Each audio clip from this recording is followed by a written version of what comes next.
I'm Paige. I'm Crazy, And this is the Creative as a Mother podcast. bringing the shit show to you. Welcome back to another episode of our Badass Mom series. Today we have Dawn Charles with us, chatting all things motherhood and small business. She is in Bend, Oregon, and is such a wonderful, prominent educator in our community. And she's going to just take us through it. Hello. Night. How are you guys? The babies. How are you? Can you hear us okay? Yeah, can you hear me okay? Yeah. Yep. Is my audio okay? I'm so bummed. For some reason, my microphone, there's an issue with Zoom and my mic specifically. And we tried yesterday because my husband was on a podcast yesterday and it didn't work. And then I was just Googling it and it was oh, it's specifically a Zoom and that mic compatibility thing. I don't know. So it's just my Mac speakers, which hopefully is fine. Yeah, it sounds okay. Yeah, it sounds fine. Okay. It pains me because I'm the mic is right there and it's just I'm not using it, but it's okay. We had issues with ours too that it took a while to figure out, and then we learned that because we have two mics, but you can apparently only use one mic, and we didn't know that until I think the second interview we didn't really. Why does it sound funny? But Yeah. so mine was such a bummer.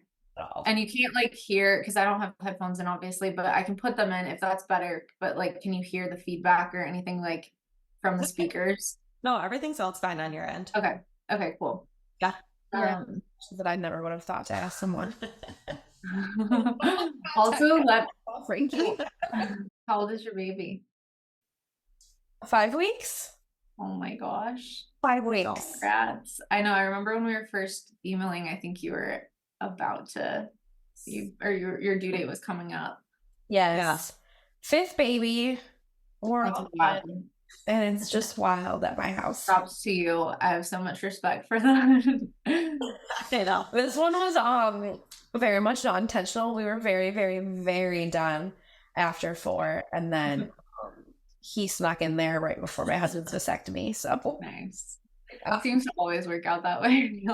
I'm getting a hysterectomy in January, and I'm watch me get pregnant this month. I'm about to have my last period ever and watch it not even come. But oh my gosh, I don't know what I would do, but that would be a whirlwind. But then once they're there, you're I can't imagine not having you. So that's exactly it. But yeah, I did not want to. I wanted the baby, but I did not want anything else. That totally. I'm if it could just if I could snap my fingers and the baby would be here, but I don't want to do pregnancy all over again. No. Gosh, yeah. That's where I'm at right now. I really don't enjoy being pregnant. I'm I don't feel done. Yeah. Really. I know. That's how I felt because you have 2, right? Yeah. Yeah. I know. That's how I felt before our third. We had always said 3 or 4, and I was I just don't want to be pregnant again, but I know I want to have another one, but I just kept putting it off and finally had her, but it was not something I was looking forward to. Just the pregnancy itself. Some people love it, and I'm I wish that I felt that way, but I'm everything is harder and feels more uncomfortable. It's definitely, I mean, I only had 2, but it was worse the second time around too. So that's really, well, I don't know. The pregnancy or yeah. I feel my second was the easiest and my first and third were the hardest, but then delivery got way easier each time, which was always nice, but at least. But I'm also I would go through labor and delivery once a month if I didn't have to be pregnant. That part to me is more exciting. Obviously, if nothing's wrong, but I'm just the being pregnant part is so tough for me for some reason. And do you get sick? Yeah, at the beginning, usually first trimester, I'm just pretty nauseous. I didn't throw up a ton, but it was more just I feel I'm hungover for 11 weeks straight, and I hate that. And just so I'm I'm already tired. I'm already my back always hurts. So then just to have all of that I know. Just worse. But and then at the end just so uncomfortable and out of breath and all the things. But it definitely could have been worse. They were pretty smooth, but just I don't know. It's a What long. about you guys? Did you get sick? I was sick. I was sick until like my third trimester. That's But I crazy. had like back spasms that ended me up in the hospital. Like my body was just done. And then my second, I was sick the entire time. Heartburn, like I was on Oh yeah, the medication, heartburn. both of them. I was on Mm. medication for being sick with Lennon, my second. Like it's just, and I Really had rough. a toddler too, and like not being able to rest and stuff. I'm like, oh, Right. it's a lot. Yeah, I feel like when the little ones are like running around, it's like the first pregnancy I was able to just kind of lay on the couch and like rest. And Right. then there's the little ones, it's like you can't really do that, which I'm like, it was probably good that it kept me like a little more active, but at the Yeah. same time, I'm like, I have no energy. Like I would just fall asleep on the couch and like put a show on for them. And I'm like, I can't do anything. Gotta do what you gotta do. Yeah. How old are your guys' kids? Oh, geez. Well, mine are all 4 and 18 months. So Okay. My oldest is 8. Okay. Then my second is 7. Our third will be 5 in a few months. The fourth is 2, and then the baby. how old are yours again? They're all about to have a birthday because we're all winter babies. So they're almost 7, 5, and 2. Okay. Yeah, crazy. But it is nice when the older ones can kind of like fend for themselves and like help out with the baby. Like that makes such a big difference. It really does. And when they can like play together, I feel like when I had my second, obviously, like the older one was only 2 or almost 2, and she obviously still needed me a lot, which I'm sure like you experienced and or both of you probably did, but and I was like, I can't like fully entertain you right now because I'm taking care of the baby. But like, you're only 2, like, obviously you need me. But Right. then when I had the third, they were like 2 and 4 or something, 3 and 5, and no, 2 and 4. I can't remember. But they were able to kind of like entertain each other and play with each other, and that was nice because I'm like, okay, you guys like can do your own thing, or like my husband would take the big girls to go do something else and then I would stay with the baby, so it kind of made it easier the third time. But Yeah. Even their ability to just like get themselves snacks. totally, yeah. So huge. I know. And now my 2-year-old, it's also interesting, like once they have older siblings, and as the older siblings get older, the younger ones kind of like figure things out faster. Cause now my almost 2-year-old is like getting her own snacks and like putting her jacket on and like putting her backpack on and like all the things, just wanting to do everything that they're doing, which is nice. I mean, sometimes I'm like, no, you cannot just like help yourself to food all the time. You're like not even 2 yet, but it is nice when they can kind of figure it out. I don't know. I'm just always I'm like, oh, okay, maybe one more. Ugh. All right. Well, do you want to, since we're talking about family already, Yeah. tell us about yourself a little bit and about your family? So my husband and I are originally from San Diego, and we moved to Oregon in 2016. And at that point, we had just gotten married, didn't have any kids yet, and then moved here, didn't have anyone, like no family around, and decided, let's start a family, buy a house, like all the things at once. So we had Harper in 2017, and then Logan, and then Remy. So they're 7, 5, and 2, and all girls. It's super fun. My husband thought he was gonna have a big family of boys because that's what he comes from, and he was like, I don't know what to do with girls. And then he's been like the sweetest girl dad, and I feel like it's been the best thing for him. But they're super sweet. They're like all best friends and love doing everything together. And yeah, so we recently moved to a house with some property, and now we just have the girls in like horseback riding lessons, and they're at a school all together. And yeah, we love living in Bend, and they're a handful, but they're super fun and cute, and so it makes it all worth it. Well, I'm gonna do horseback riding lessons. That sounds so fun. I know. I know they just started. I grew up riding horses a little bit until I like started high school and doing sports, but especially my oldest is like such a little horse girl and like wants to be like a professional horseback rider now. She's like, I want to be a horseback rider and a photographer as my job, like when I grow up. And then my middle is the opposite. And she's like, I want to be a police officer like dad. And like, they're just so different, but also like just best friends. And they've been really enjoying it, but they've bounced around from like all different sports and activities. And this is their newest one, but they love it. So Fun. yeah. How much property do you guys have? We're on 3 acres. Nice. Yeah, I know. We've talked about getting like goats or cows or something, but my husband's like, if we get cows, I'm gonna make hamburgers, and I'm like, no, I couldn't do it, so we just won't do that. But we've got dogs, and we just turned our guest house into an Airbnb, which is really exciting. We literally just launched that like a week ago, so that's been like our recent project, and yeah. That's so cool. How far is that? Like, is it close to the house or is it a little bit set back?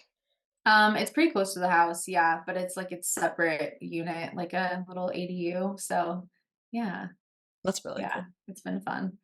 My husband grew up on 14 acres That's and cool.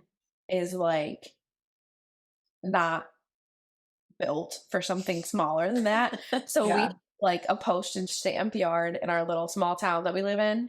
And we've got backyard chickens and we've got dogs and all of that. But he is like itching so bad to have property and a big pole barn to fill with nonsense. And I want animals, but I don't want to eat the animals. I just Yeah, Yeah. same.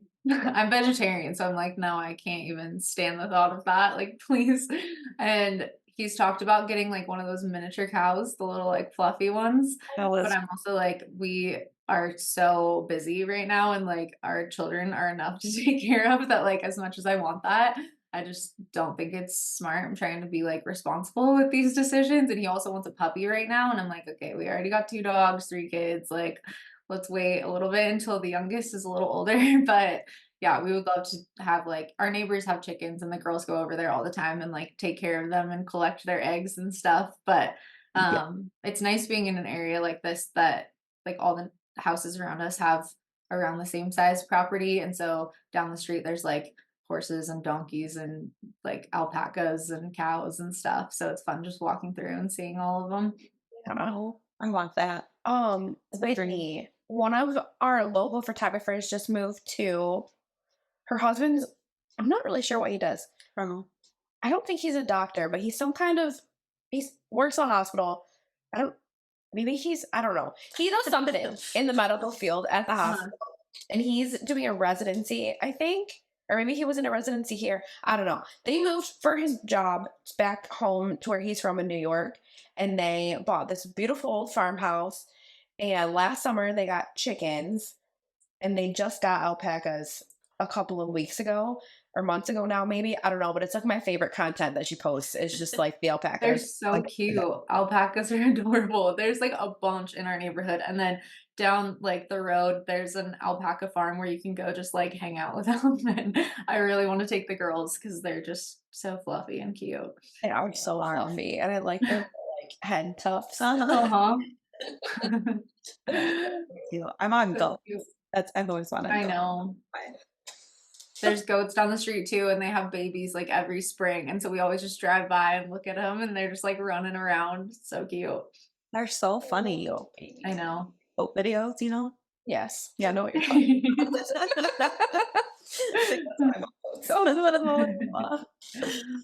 funny. Well, I can talk about animals, don't they? I know. Okay, well, talk to us about, you closed your books pretty recently, right?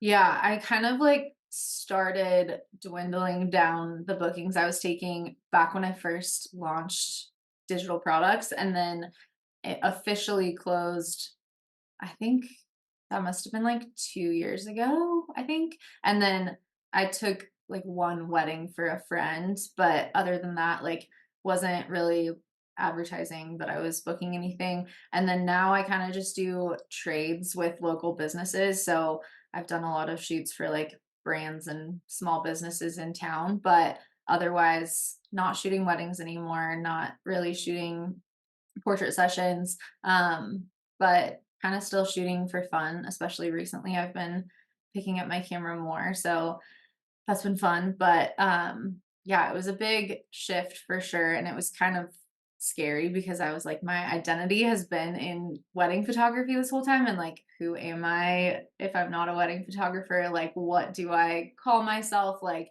do I have any legitimacy, or like, am I still relevant to teach and offer products, and like, what content am I even going to post? Like, I'm just digging up photos from years ago, but I've kind of been slowly navigating that, still kind of navigating that. But I think it's been a good shift for me and my family.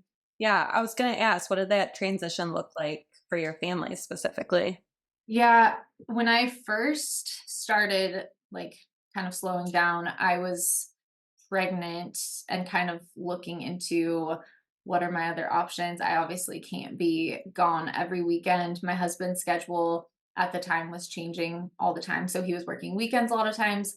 And I was flying my mom up from San Diego to come watch our oldest. And so I was just like, something has to shift a little bit. And when we had her and I had launched my presets, I started seeing the income could be kind of like matching my wedding photography income. So exploring the options of adding more digital products and kind of leaning into passive income.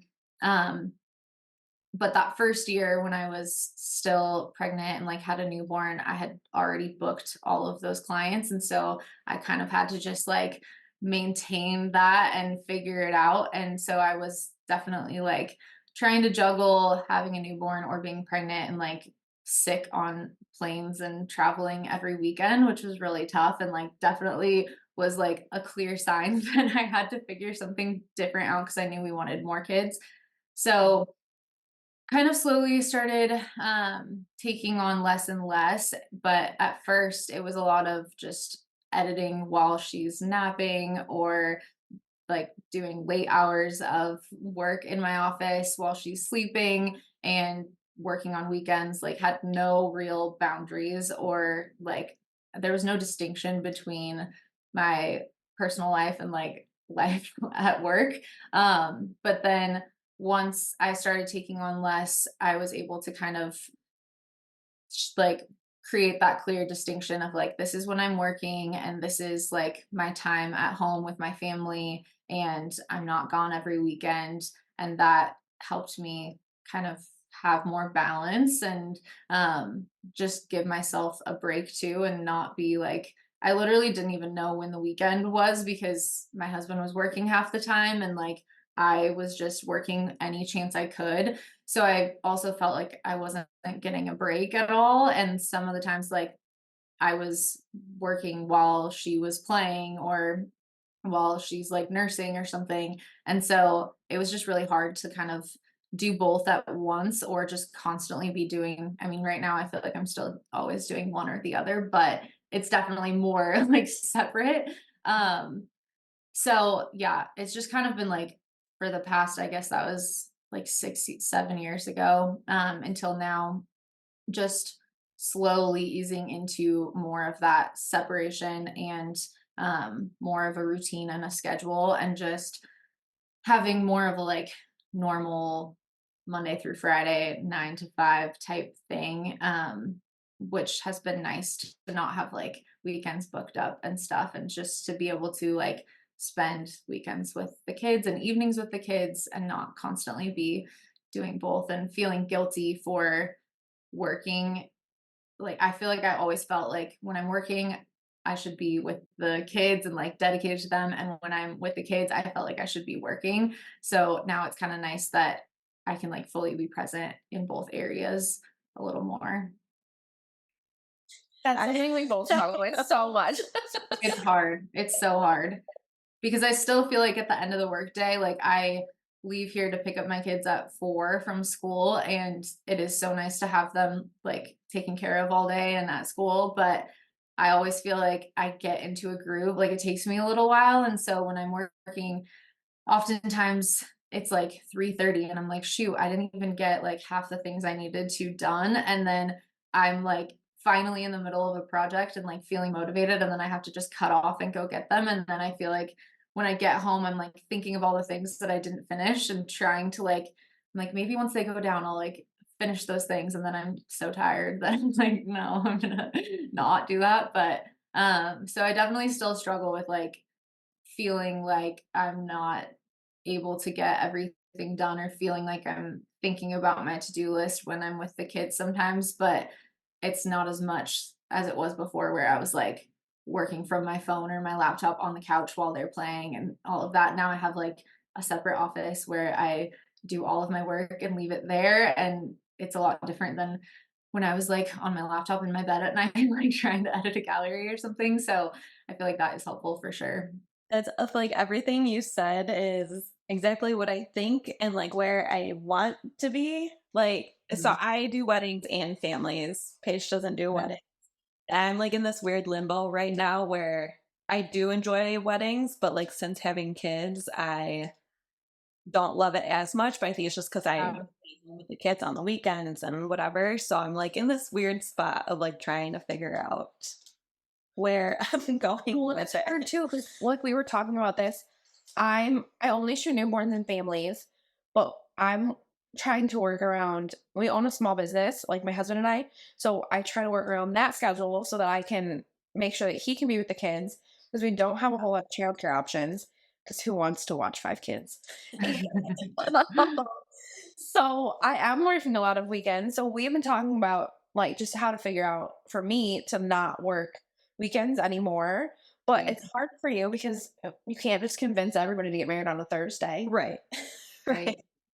I know. That is the hard thing about weddings, and that they're booked so far in advance usually. So I always felt this like looming pressure of like, I just have all of these things that are expected of me like coming up in the coming year. And it just felt like, I don't know. I felt like that was a little bit anxiety inducing for me to just know that that was expected of me and they'd already paid me or whatever, and I couldn't like, I didn't have any flexibility on those weekends, and if I couldn't figure out like my husband being home or whatever, like I have to figure something, like what am I going to do? I have to make it to that wedding. So it is nice now not having like big work things on my schedule, and to just kind of be able to work on projects that I want to work on at the time, and kind of pick and choose what I take on. And if I have a crazy month coming up, like I can kind of scale back on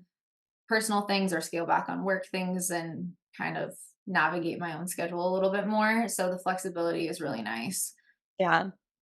I my brain's going like two places because I want to ask you about like passive income, but you also like talked about boundaries, and that's like a huge thing to talk about. So I don't know which way I want to go right now. Well, pick one and then write the other one down in your notes so I don't forget. 'Cause that's one thing we're so bad about.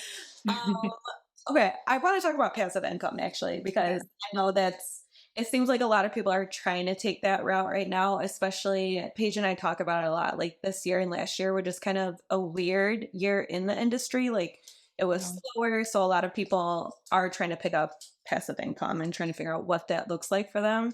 Do you have any tips on like how to get into that? And Yeah, I mean, I think like what you guys are doing is a great place to start, because just establishing yourself as an educator or like someone to go to for advice, or people are used to listening to you, seeing your face, things like that. And I think there's a lot of, I mean, it's so saturated all of a sudden that there's so many photographers that are all of a sudden educators, and it wasn't like that when I got into it. And I feel like I did get into it at a really good time because it wasn't as competitive.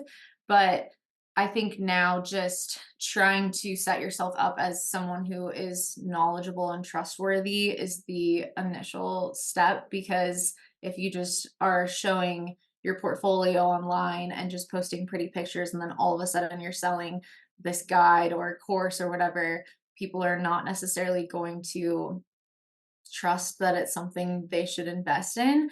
But if you have kind of nurtured that community and provided them with free education, they'll not only be appreciative of having all of this information and help from you, but they'll be willing to kind of take the leap because they know that you have good information and content to offer. So I think that's the first thing. And then also just kind of gauging and polling your audience to see what is it that they know you for and what do they see in you that's different or that you're an expert at. Because sometimes I think people just kind of look at what sells or what someone else is doing and they're like, okay, everyone's doing presets, or like everyone's selling a course on this, or everyone's offering styled shoots, so that's what I should do because it's popular.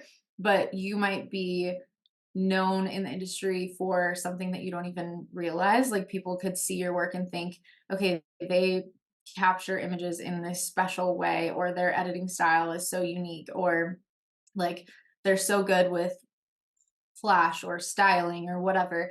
And so trying to figure out what that is that sets you apart and that people recognize in you and your work, and then kind of catering to that specific niche and really leaning into a specific topic and kind of like maximizing on your expertise to create something. And hopefully it's something that, you know, there aren't a lot of resources out there already, but if you are kind of working to establish yourself as an educator and like provide all of that information and really show up in a personal way and like show your personality and show your unique style and unique ways of doing things, then people will see something different in you. Like you might offer a course on the same topic as someone else, but if you've really like established your brand and your personality online, then people are going to have a connection with you, which is going to make them purchase from you over someone else that they might not connect as well with. So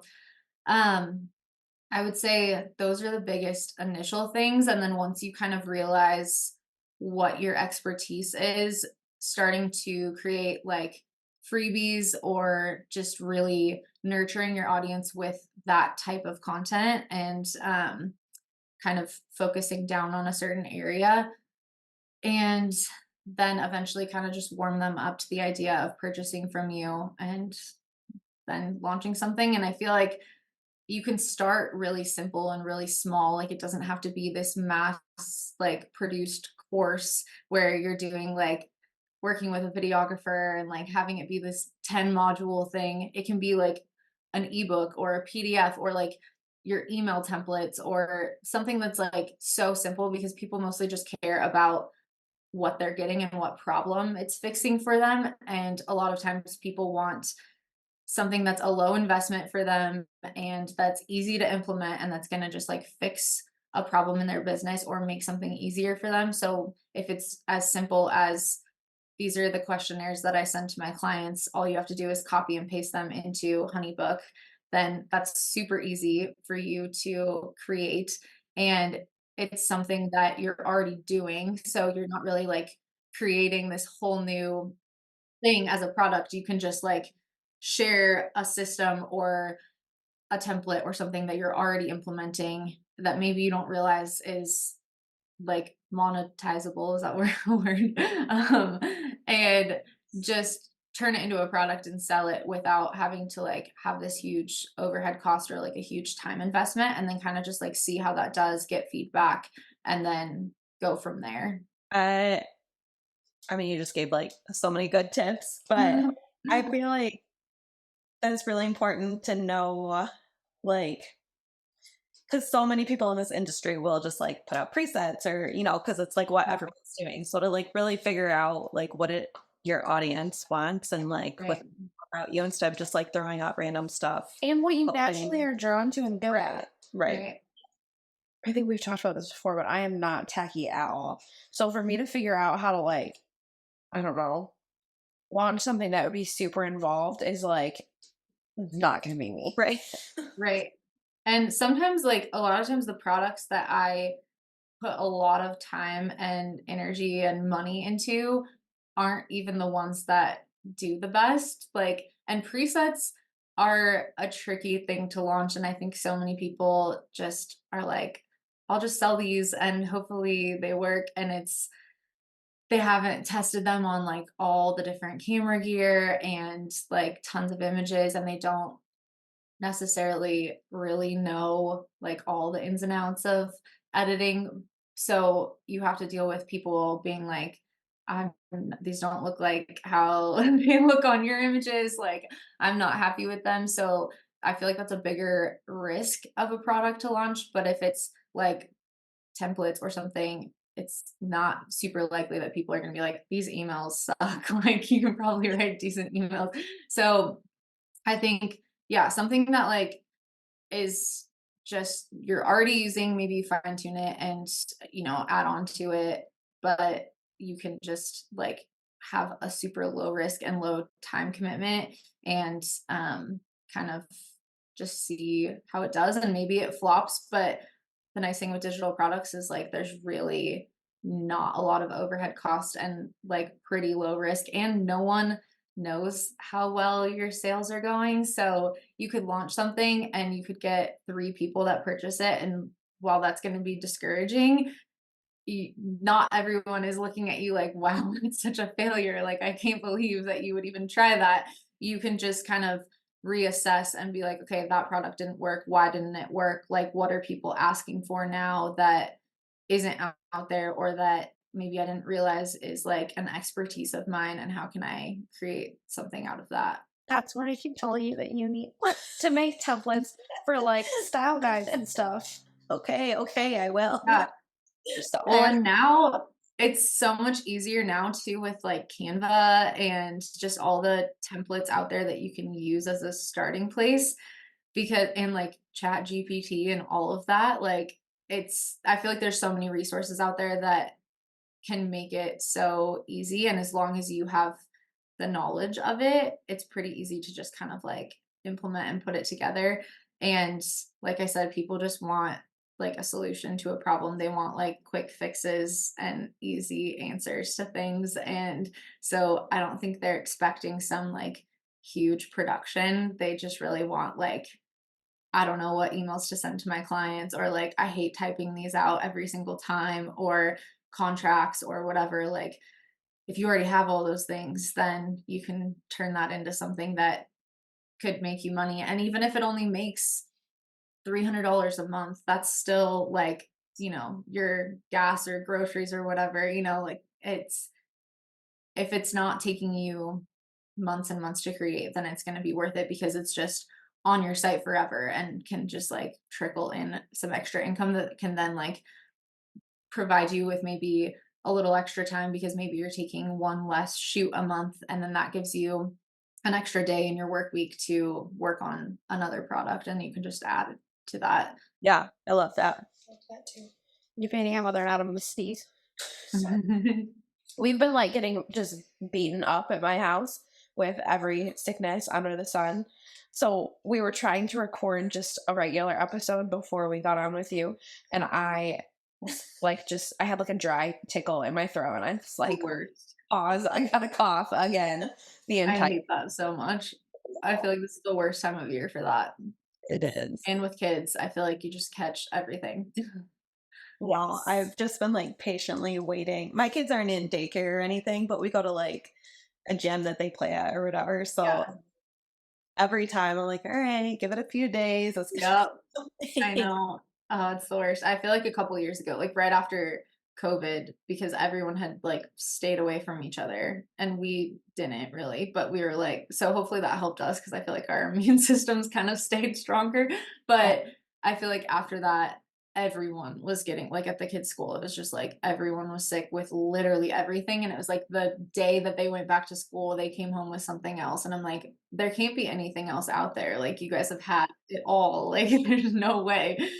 And then, yeah, it was just ongoing until like summer. But I think we're like a little bit out of that. This has been a better year so far. So we'll see.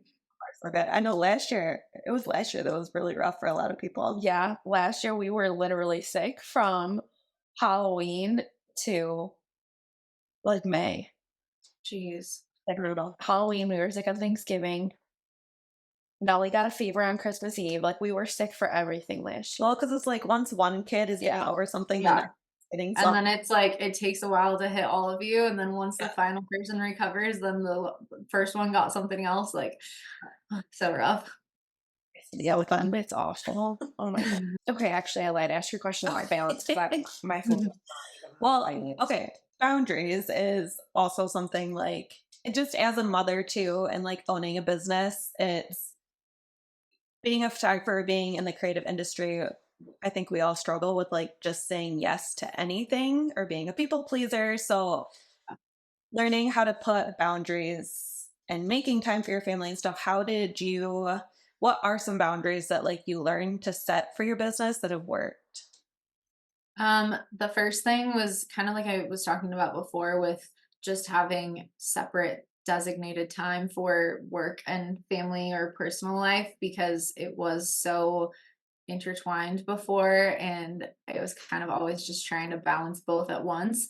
And now I feel like it's much more separated, just whether that's a schedule or like a specific place in your home that you're just working and not doing other things. But I just feel like it's so easy to get caught in the trap of like sitting on the couch and working from your laptop. And sometimes you have to do that. Like sometimes you don't have a choice. And I'm very blessed to have my kids in school and have that clear distinction, but it's a lot harder like on the weeks that they're home for Christmas break, like next week, and how to kind of navigate like, okay, you guys are going to go like play for a little bit while I go in my office and then they're coming in like 2 seconds later. So it's definitely like not always easy to actually implement that, but if you're able to with daycare or with a spouse or whatever, just have some sort of distinction or agreement with them like, okay, sometimes when my husband is home, if he's home all week and the kids are home all week, I'm like, okay, I'm going to try to work from like, you know, 10 to 2 today and will you watch the kids, and then when I'm done, like we'll all do something together or I'll watch them, and just letting them know like I'm going in my office, this is my time to work, I need to like have uninterrupted time, but then making myself be fully present when I'm not in my office. So that's been a really big thing for me, and also just being intentional about the stuff I take on because that can be really hard too, like as an entrepreneur who wants to do everything, like with the Airbnb. And then my best friend and I just launched a photo studio, and my team was like talking to me about this year, and we talk about annual planning and just like looking at the year ahead in December and just mapping out the projects that I want to do, the launches that I want to have, if I want to take time off, blocking that out, like what months can I be a little bit busier? What months do I want to scale back a bit? And they had written an email for me to go out to my email list, and I like edit all the things that they help me with. And I was reading through it and it was like, I chose last year to take the whole month of December off, and I'm so glad I did. And I was like laughing because I was like, I feel busier than I ever have right now. And like, I didn't take a single day off this month. So, but I was like, I'll just pivot this email to talk about how if I hadn't set aside that time, which I didn't even remember that I had done that, but I wouldn't have had space in my schedule to launch the studio or the Airbnb. So I think just looking ahead at the year and making goals for yourself and setting aside that time of, okay, we have 3 weddings that we're attending as guests this month. So maybe I'm only going to take on one wedding that I'm shooting, or I know that we're going to have a lot of vacation and things going on this month. So I'm going to just be more intentional about the work that I take. But then the following month, we don't have a big personal like calendar. So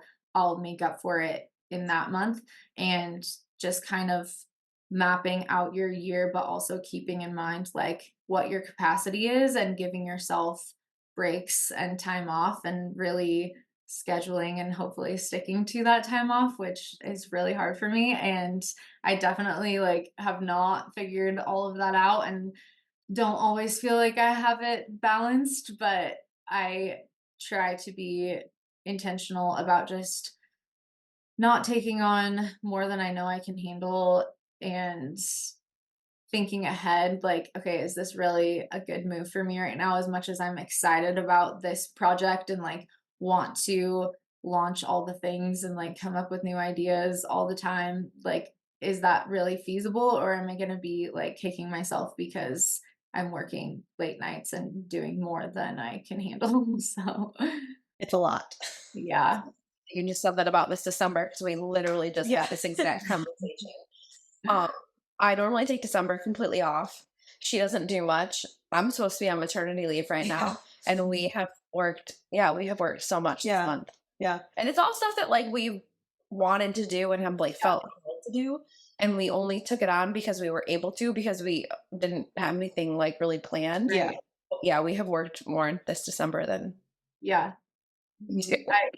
I feel like it's so hard because it's all things that sound fun. And like my friend that I launched the studio with, we talk about it all the time. Like, if we didn't have families, and like other full-time jobs, we would be in the studio creating content all the time. And we have all these like ideas and dreams for it. And we want to launch styled shoots in there, and we want to have events and offer product photography and like branding shoots. And we're just like, we are taking on, we can't even handle like the things that we have on our plate right now, but we always just are wanting to do more. But then we're like, we're already complaining about how tired we are, like, but then we decide to do a shoot on Saturday and like spend all day in the studio. So it's a struggle for sure, because I know a lot of creative entrepreneurs, that's just like how their brains work, and it is really exciting stuff. But I think if you end up taking on too much, you get burnt out, and then you kind of just like fall into this slump of no motivation for the things that you have to do and have already committed to. But there is a fine line between finding things that do kind of reignite some inspiration, because I do get stuck sometimes in a rut of like, I'm in my office every day, I'm not really creating things. Like, maybe I'm creating a new course or whatever, which is fun and creative for me most of the time, but I'm not like making art. I'm not like getting out there and shooting much. I'm not like, creating new content, coming up with new ideas that are like not behind my computer. So I think those things are important too. And sometimes it is like a mental break for us to plan a style shoot or do something like a fun content day. But at the same time, then it's like the next week you're editing twice as much stuff because you took on an extra shoot. So I think it's helpful probably to either schedule like one day a month, or block out a certain amount of time where you can focus on personal projects, or even projects that you can incorporate into your business, but they're like solely for the purpose of inspiring you and doing something fun, so that you're not like caught in just the mundane everyday stuff that you're doing all the time, where it's just for someone else, but also not like overworking yourself where you're doing that like every weekend and feeling like you never get to rest. It makes me think we had someone reach out about kind of like losing their creativity when they had kids. But like you just said, making sure you're doing it for yourself too, and that you're not just always producing art for other people, I feel like would be a good way to like get that back to like Yeah, for sure. And sometimes it's like a completely different avenue of creativity. Like, there are times that when I was shooting all the time, I didn't want to shoot again on the weekends, and like that didn't feel inspiring or creative to me, because I just associated my camera with work.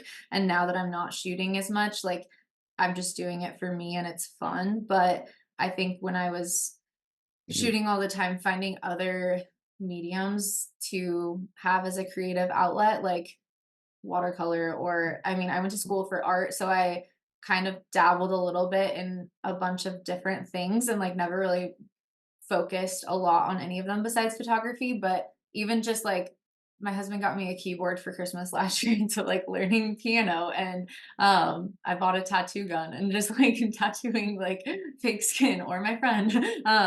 But just little things that like let your mind have a break, but also you get to be creative, and you feel like, I don't know, I think it's nice sometimes to just find inspiration in other places, whether you're just like looking visually for inspiration somewhere else for a shoot or something, instead of just comparing your work to other photographers, or you're doing something like hands-on that's not exactly like what you're doing for work all the time.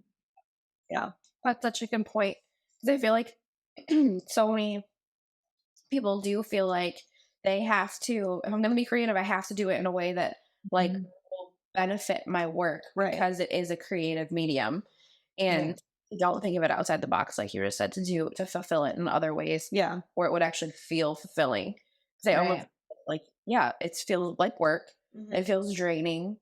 I Mhm. started taking pictures of my kids this year with a film camera because taking them with like my actual camera, I didn't want to. Like it Right. felt, I don't know, Felt like work. yeah, Totally. yeah, it felt loaded. Yeah. Yeah.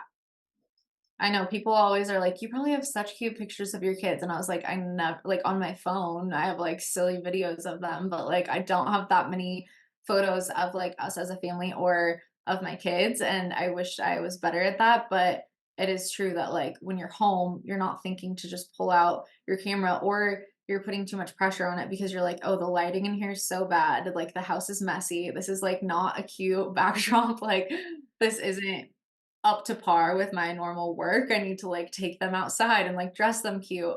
But I do think I've also recently started shooting more on film, and I think something like that, or just getting like a little point and shoot or something, because I recently bought a little Canon point and shoot, and it looks very like those old digital cameras and nostalgic. And so that's been fun for me to just take on trips and stuff instead of the pressure of bringing my huge camera and just photographing them that way.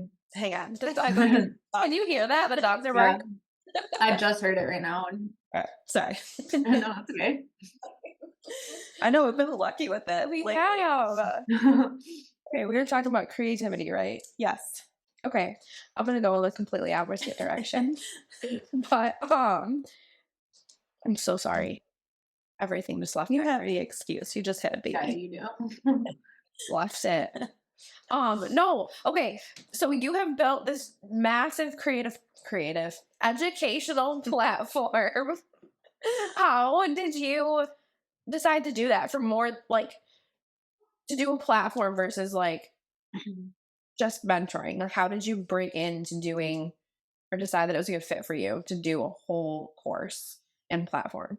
Yeah, so I was doing mentor sessions back before I launched Rise, and it just was hard to, I think, have all of that on my calendar. And I was like, and there's only so many people that you can reach at a time or ever.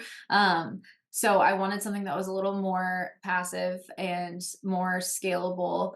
And I also had a hard time deciding like just doing one topic or one course. I wanted to kind of have it be like where I could add to it and it was never fully complete. And I could also just be involved in the community. It wasn't like someone just buys the course and then that's it. So I came up with Rise, which I've always said is kind of like Netflix for photographers. It's just like you get your account and then there's a huge library of courses and content and workbooks and stuff like that. And then we have our community online, and it's just an always growing library of things. And it's been really cool to just like have that community and be able to kind of mentor people, but as a group and not just a one-on-one call, and to be able to kind of nurture those students, because if they're in there long term, they are part of the conversations and can ask follow-up questions on the courses. And I do quarterly coaching calls that are like group calls, so anyone that's a member can join, so they can ask all of their questions there and kind of discuss the course. I launch a course every quarter too, so we can have discussions about the course topics itself, and then just kind of do general Q&A and mentoring as a group. And it's been really cool. I've really enjoyed doing it, and it's been interesting figuring all of that out, because it started as like a mini course every month, and then I realized that it wasn't super sustainable to launch a new course every month. So I ended up doing a larger course every quarter. And I think those have been better because they're more thorough and like multiple modules and just like more quality. So I feel like that's been a big focus of my business over the last year or two, has been focusing on quality over quantity. And I've done a lot of revamping to old products and kind of refining my brand and just going back and updating and refreshing things that I launched like 6 years ago to make sure they're all current. So I think it's been nice to kind of step back and just make sure everything is like up to par with where I want them to be and not focus as much on like I need to launch a new thing every couple months, because that's kind of how I used to be. But instead just making sure that I'm like nurturing the people who have purchased products from me or who are members of Rise, and making sure that they're taken care of and that all of the content that I'm offering is current and, as good as it can be. I love that because I'm very much like, I don't know. I do offer mentor sessions, but I am like, I get so invested in people that Mhm. like, I don't just want that one snippet of, Right. like, I want to follow up with them and I want to do all of these things for them, which that is going way above and beyond what I offer in our mentor session. Right. And like, is obviously a lot of my own time, and how can I encourage them to come back for another one when I'm like constantly checking in on them, Yeah. like, Right. following up on all of these things. But no, I like that. I like that word, nurturing. Yeah, I like that. Yeah. And I did originally think about like just taking on a handful of students and kind of doing like, how they'll do master classes or whatever for a year or so with the same group of students. But I think that did still feel like a lot of pressure, because it is just like these people have invested thousands of dollars. And so they have these expectations of you to kind of be very present throughout the whole year if they're going to be spending that much, and coming up with a plan for education and content throughout the whole year, and then knowing those students are going to leave and you're going to do the whole thing over again was just a lot, because I was still shooting a little bit at the time and just my schedule wasn't super consistent with my husband's schedule and all that. So when I decided to go this route, I was like, it's nice that I can create a course and pour a lot into it. And that course, because of the intentionality behind it, is going to provide better, more organized information and education for these people. And then if they have follow up questions on those things, then we can discuss that. But I don't have to re explain that information every time. And they can pick and choose what courses they want to watch. Like it's not really in a specific order, and you can watch it like whenever you want at whatever pace you want. And there's going to be some topics that are relevant to some people and not to others, or they're really beginner level courses or really advanced courses. So no matter where they're at, they can kind of just take what they need at that time. And it's been nice to kind of just make sure that I create a library that's a huge spectrum of information and kind of covers all of the bases and all the topics I can think of, and then also just be available to kind of answer follow-up questions and provide more resources and stuff after they watch all of those, and hopefully get like, better information than I could have just provided like on a Zoom call or something. I feel like on those I'm usually just like, I don't know. I have ADHD, and I feel like I struggle to like think of all the things at that time where I'm like, I wish I could show you. And I am able to obviously like show more in the courses and stuff. So it's been a good route for me. We just talked about that too, about focus, which I clearly have none of time in my life. Same. Oh, no, but we're like trying to, so it started out like super, super local, Mhm. and now it's starting to like branch out, just like even just our social media following, and like hit creative moms in like other states, and we've been over here like trying to brainstorm like what is the best way for us to reach more people, because obviously Yeah. it's not super feasible for people to travel here just for Right. like a 1 day event or whatever. Right. But if we were to do a Zoom call with them, it would be a lot of me like losing my mind. But I also think there's something really valuable to that too, because you feel more connected to the person and you're getting very customized information. And so I think mentor sessions definitely are still something that people really want and are something that are great to offer, because a lot of times people are like, I don't need all of this other information in this course. I just have like 10 specific questions that I want to ask you, and I want to like hear your feedback, and I also want to tell you my specific situation or problem and like hear your solution. So I definitely think there's a lot of value in mentor sessions and people just wanting to like talk one-on-one with someone. But I think, yeah, you guys have something great going. And have you ever thought about doing like, have you done retreats, or is it more like 1 day things? So when I first started it, we only did 2 1-day events, and then I Okay. stopped taking on last year because it was just like I'm starting this whole thing on the premise of like community. I can't. This doesn't feel right to do it by myself. Yeah. Um, we did our first retreat last year, Mhm. and I was shocked at like how crazy people went over it. Yeah. And we asked the most about like when our next retreat is. But then Yeah. I realized that like that's not, obviously, like people can't always invest in that Mhm. or Right. aren't comfortable being away from their kids for that long, since we are specifically like it's for moms. Yeah. Right. So do a couple of like 1 day. Yeah. Good.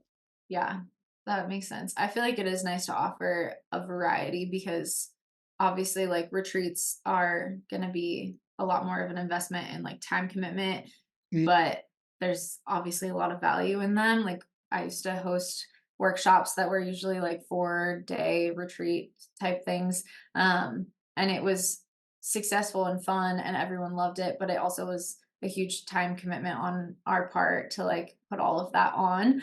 But I did feel like it was like summer camp. Like you just create these bonds with these people that you can't have from just online stuff. But then same thing with like Rise or a mentor session or big courses. A lot of times people want to just like have a low investment thing where they can get all of that information easily. And that was my big pull with Rise too, is like if they want to be in it long term, they can, but if they just want to sign up for a month, it's $67. And so they can like access all of the courses and watch all of them in a month. And that on its own, like all of those courses would be thousands of dollars probably. So like giving them the option of, you can be here long term, you can buy a course one time and just have it be yours forever, or you can just be here for a month and get the information you need, and hopefully it was valuable to you and you stick around longer. But yeah, just kind of making it more accessible and like available to a wider audience, I guess. My brain is I brain know. is like spinning. I have so many ideas in there. From what you just said. But no, that's been the biggest thing, is trying to figure out how we can reach more people and make it accessible for everyone. Yeah. And like to build like a bigger community aspect of it, because I don't know, like we've not completely tackled, but like we've gotten like established roots here. Yeah. But there, like, I still feel like there is like what's the word, it's the like very specific things lacking everywhere, like to help connect moms Yeah. in this lonely little pocket that we're in. Right. I mean, I feel like a podcast is a great first step for that, because obviously people can listen anywhere. And so that not only is reaching more people, but also great for like nurturing that community and kind of marketing for future events or courses or products or platforms or whatever that you might decide to go into. See, we're on the right path. Yeah. Yeah. I'm like such a I want to do everything all the time all at once and Yeah. floating out of my body. I feel like it's even like trying to get stuff done at home. It's like I want to do all of these things and I can clean a bathroom in a day and I can Yeah. 2 seconds and like I want to do all of these things all at once and I can't pick a lane. Like I can't. Yeah, that's What do we need to focus our energy on right now? Which is why nothing gets done. Yeah, totally. I know. And then you have like decision paralysis where you're like, I have so many ideas that I don't know what to focus on. So I focus on none of them. And then like, or I do like the tasks that don't need to be done at the moment because the bigger ones seem like too big of a decision. So I'm like, okay, I'll just like paint my baseboards. And then I'm like, that was the last thing that I needed to be doing right now. But it felt like a nice thing to check off the list. And now I need to actually prioritize. But I talked to my team about that for this coming year of how I've just felt like every day I sit at my desk, I'm like, I could focus on my like main business and I could focus on the Airbnb, I could focus on the studio. And like within all those things, I have all these sub projects and things that I want to do. But then I just end up like splitting my time so much that I don't really ever check off the big things. So I've taught about this and I've worked with like a productivity coach and I like teach courses about batch working and like finding focus so that you're not switching between tasks. And I just need to practice what I preach because I switch between tasks all the time or like want to just check off the quickest thing so that I can like check something off. But Yeah. yeah. So this next year, hopefully, especially because I have like more avenues now of things and like they're more separate categories than before because before it was like my online shop or Rise or like my account, like I don't know, social media stuff and like whatever, nurturing that account. But now it's like expanding into even more different categories. So I'm like, I need a clear focus on like my goals and like distinction between all these brands and like what is the purpose of each one and what is the like visual aesthetic and like branding for each one because it's also easy to just like shoot content and be like that could go on my account, that could go on DC presets, that could go on the studio, like it's just all mixed up in my head.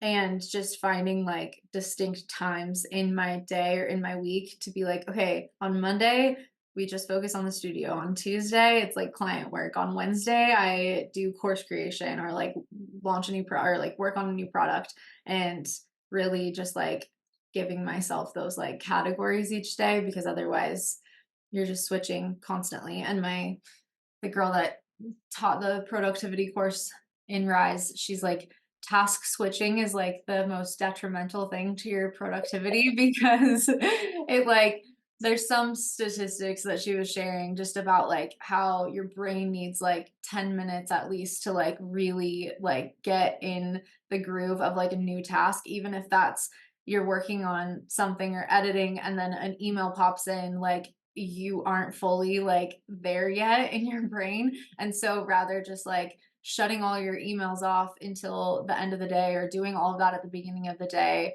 and then not like checking because I with my ADHD brain will be like, oh, I need to like post something on Instagram. And then next thing you know, I'm like, oh, it's been an hour and I'm like scrolling reels right now. Or like, I thought I was doing something productive by like saving content that was inspiring or like reel templates. And next thing you know, I'm just like sending videos of cows to my husband. Like, what are you doing?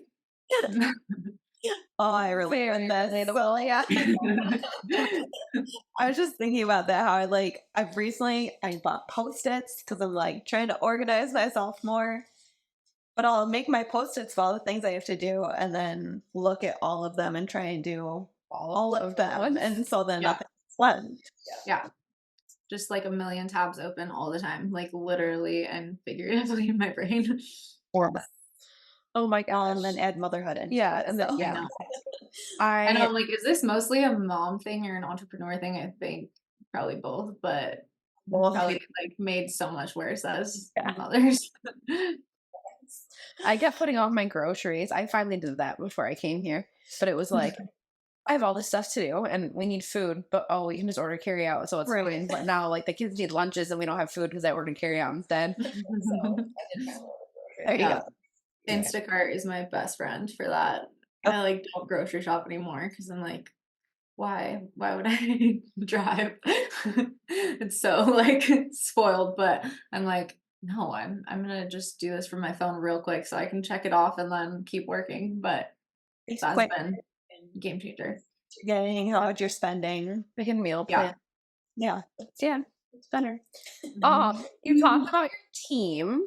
Mhm. What are you outsourcing? So the main thing with, well, it kind of started, I guess I'll start with how I first started outsourcing because it's kind of evolved over the years. But a few years ago, probably like, I guess 4 or 5 years ago now, I was working with the girl that I mentioned, the productivity coach. Now she started as a virtual assistant and she had randomly reached out to me at a time that I was feeling like I needed to start outsourcing, but didn't really know where to start with that because I had hired an intern and that went horribly wrong. And so it was more like I was micromanaging her and like she wasn't following up on like any of the things I was asking her to do. And so I was like, this is just like ruined this for me. I'm not going to outsource anything. Like I can't trust anyone and it's just more work for me to like tell them what to do and make sure they're doing it.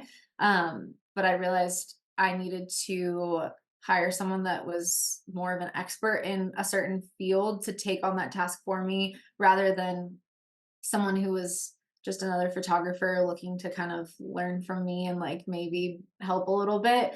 So when the virtual assistant reached out to me, she was like, here's what I offer, here's my pricing, here's what I'll take off your plate. Like this is what days I'll be working on like your stuff specifically and like when you can expect to like get it back from me and whatever. And so she offered Pinterest, like Tailwind stuff. And then I think she wrote a couple blog posts a month and a couple emails to my newsletter a month. And so I was like, perfect. Those are things that I'm just neglecting and are like extra that I know I should be doing, but like don't have time for because I'm already so busy with everything else that I'm just like, whatever, those can wait. So it was nice that it was a low pressure thing to hand off to her because I feel like I am or was a bit of a control freak with my business. And so I was like, I don't trust anyone to run my social media. Like, this is nice to outsource things that just like I don't care as much about. And like, I'm not, already doing myself. So I did that for a little bit. And then that kind of phased out because she kind of transitioned her business. But after her, I hired an ads manager. So that was another thing that I wasn't doing myself, didn't have any knowledge of how to do it. And so I was like, okay, well, these people are like professionals at these things. And so they're going to do it better than I can. And so just like seeing those things help my business and like help my income was really motivating to just keep outsourcing more. And then the most recent one, which it's been like 3.5 years that I've been working with them, was my team. Which I guess all of these people, I mean, I work with other people like a graphic designer, but it's more like just for certain projects and stuff. But like my main team is this marketing agency, I think is what they would like call themselves. And they started as just doing social media management. And then they kind of have expanded their business to do more like just overall business strategy and help with like other marketing tasks. So when they started with me, they were helping run my social media, which at first I was like, I don't know if I can hand that off because it just feels like something that's really personal and that I want to have control over. So I figured out a way to still have control and I chose all the photos and edited all the captions that they wrote. But I was like, at least they're like, they're the ones like actually scheduling the posts. They're the ones that are making sure that I'm consistently posting and like on track. They're giving ideas for reels and stuff, and they're writing the captions based off of like talking to me each month or each week and gathering information about what's going on in my life and like what kind of topics I want to be talking about. And then from there, they kind of expanded their role, and I was kind of their guinea pig for this, but now they're like chief, they call themselves like CMO and COO as their titles for me, because they kind of oversee like all of my marketing and like operations. So now they don't run my social media anymore, but they run my preset account and my Rise account. And on those, I'm still very involved, especially with Rise, because the preset account is just sharing other people's work. So I'm not as like picky over that. But with Rise, they're like sending me for the month, like, here's all the captions, here's all the posts and all the graphics and stories and everything. And I'm like just editing what they give me. And then they're kind of writing blog posts and emails and stuff like that, that I also just like have a huge hand in editing. And then overall just overseeing my like big strategy and like long-term goals, and keeping me on track with, okay, we want to launch like this month and this month, and we want the focus of this month to be about editing because you're about to launch your preset pack, or this is like the month that you're launching this Rise course, so we want to focus on these topics. Or like, how about next month we make this pivot or transition, and like we think that sales could be better if we do things this way, or we're going to start implementing like SMS marketing and abandoned cart funnels, and we're going to create this freebie. And so they're kind of like having these bigger ideas and collaborating with me on those, but then also creating like my overarching structure for the year and kind of just like keeping me on track, because otherwise I feel like what happened? Yeah. Mm. So it was like, I don't know, fuzzy static here, but I think it was Oh, we're good. So they're just kind of keeping me on track with everything, because I feel like before I had them, I was just kind of winging it and didn't really have a structure. I was just like, oh, I have this new idea, I should probably launch that like next month, so I'm just gonna like work really hard right now on top of like whatever else I'm doing. And now it's kind of like, okay, that's coming in the fall, so right now we're focusing on this, and like by this date we need all these approvals done, and we need like these videos from you, or we need this course made, or here's the outline for the course based off of like what you told us you want to teach about, so now we need you to turn those into like slides and record it. So it's just nice to kind of bounce things back and forth and have like structure, and people just kind of like guiding me, and then I'm just like kind of doing everything they asked me to. So nice. And I just told her this, that I feel like I need like a guideline for like much of my like I'll do it. Yeah, like somebody tell me what to do. Somebody totally. Static ship, please. Yes, and that's like what they are for me. And it's nice because I'm still the like visionary, but they kind of rein me in, and they're like, okay, let's wait on that. Like, or here's how we can implement that, or like, what do you feel is like working and not working right now with Rise? Like, how can we stay relevant or add something new? And we kind of just like talk big picture goals, and then they help me implement it and give me like a plan and like deadlines and stuff, which is really nice. We really need to start outsourcing more. Start outsourcing so much more. It's scary to do though. It is. Like you talked about, like the controlling, we're both the same way. Like handing our business off to anyone else is really hard for us. Right. And I definitely like still, I feel like I spend days, sometimes a whole week, just doing approvals from them and like rewriting entire emails or changing all of the graphics, because I just have a specific way that I want things to sound or look. But it is nice not having to just like stare at a blank screen and be like, okay, I should be writing like emails to my email list. Like, what do I even write about?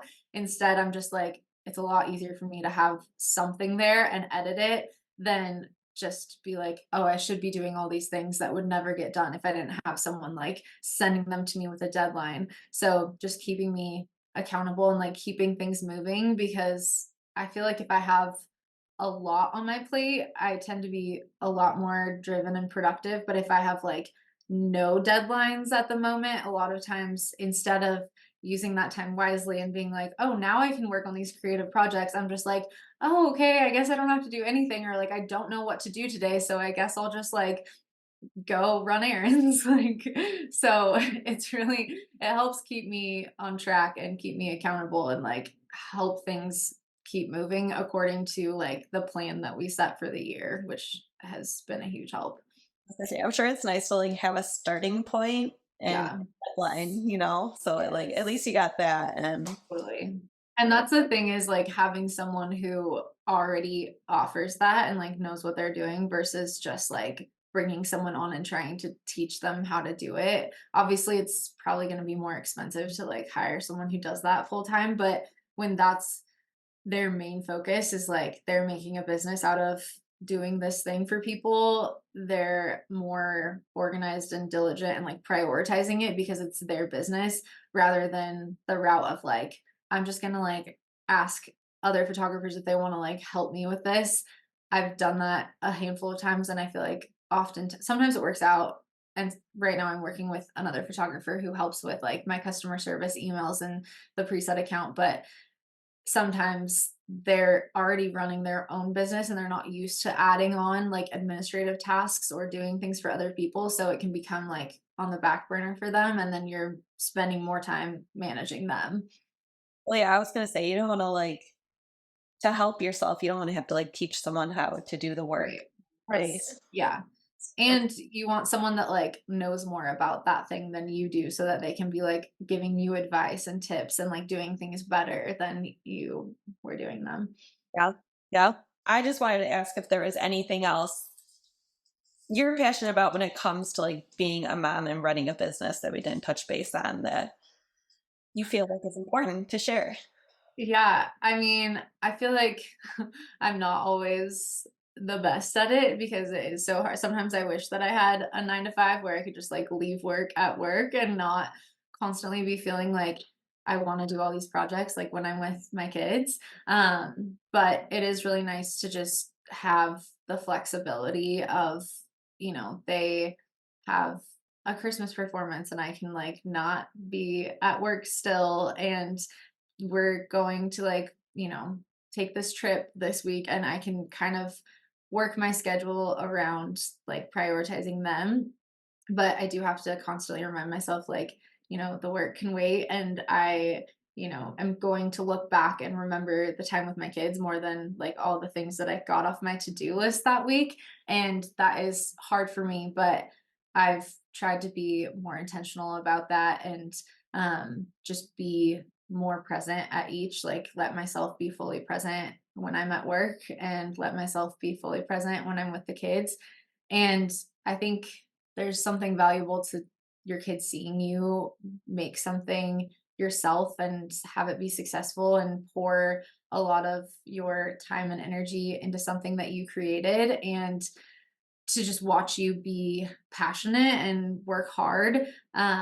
And if there's ways that you can kind of incorporate them in that, whether it's you're taking them with you one time to a shoot, or you're letting them watch you do something, or you're taking photos of them at home, I think there's a lot of value in that, and just letting them see like you can create a career out of something that you're passionate about that helps other people, and not just like by I'm going off to work to do like something I hate. Obviously like not all of us have the freedom to start a business and do something that we love, but I think they can see when you are working on something that you're passionate about. So I think that's valuable for kids to see, because I feel like when we were growing up, it wasn't common at all to have like entrepreneurs or people doing creative jobs or starting their own business. Like I remember when I was talking about becoming a wedding photographer and starting my own business, everyone was like,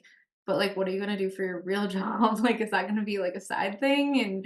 And so there wasn't a lot of like people to kind of be inspiration for that, or like show an example of how to make that happen. But I do think that for the younger generation, it is cool to see that that is an option, and that you can kind of create whatever you want to and make a career out of whatever you're passionate about, and it can be successful if you dedicate a lot of hard work to it. So So true.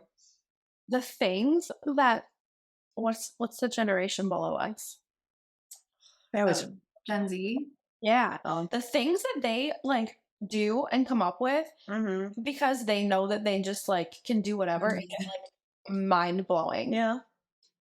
It's cool. I wonder what our kids are gonna be able to do. Like I know. thinking about it like that. I know, it's wild. It's like scary and cool at the same time, because I'm like, what if my kid just thinks they can be like TikTok famous and that can be their whole And career? they'll- Like, and then TikTok goes away. Like, but it is cool that it's just like you can do whatever you want, and there's so many more resources now, because when I started, like, there were not a lot of online, like I didn't really have, there were like 3 photographers that really were like educators Right. online, and so I was watching YouTube videos of their stuff and like Googling everything. But now there's so much out there that can help guide you and make it easier to start. So I think that's something that's exciting for like our kids. Yeah. And at least it's bringing out like their creativity. Yeah. So Yeah. express that. My 7-year-old asked for a ukulele for her birthday. And she taught herself all the notes and everything on YouTube. Yeah. And it's Wow. Yeah. just so cool. I Yeah. know. She came into my bedroom one morning at like 6 a.m. and was like, Mom, this is C and this is F. And how did you learn that? She was like, Yeah. I'm like, Kids are so smart these days. I'm like, it's scary how much you know how to like navigate on like YouTube and like my phone. Yeah. Well, do we have anything else? I don't think so. You shared so many Yeah. amazing tips and So much. insight to, yeah. It's so good. Yeah, it was. Thanks. Thank you so much for doing this. Yes. Yeah, thank you guys for having me. This is fun. All of them Yeah. when you said yes. And just a little nervous. Just a little bit. Aw. Oh my gosh. No. Don't have to be nervous. No, it was good. It's so good. Sweet. Well, thank you guys. It was great meeting you.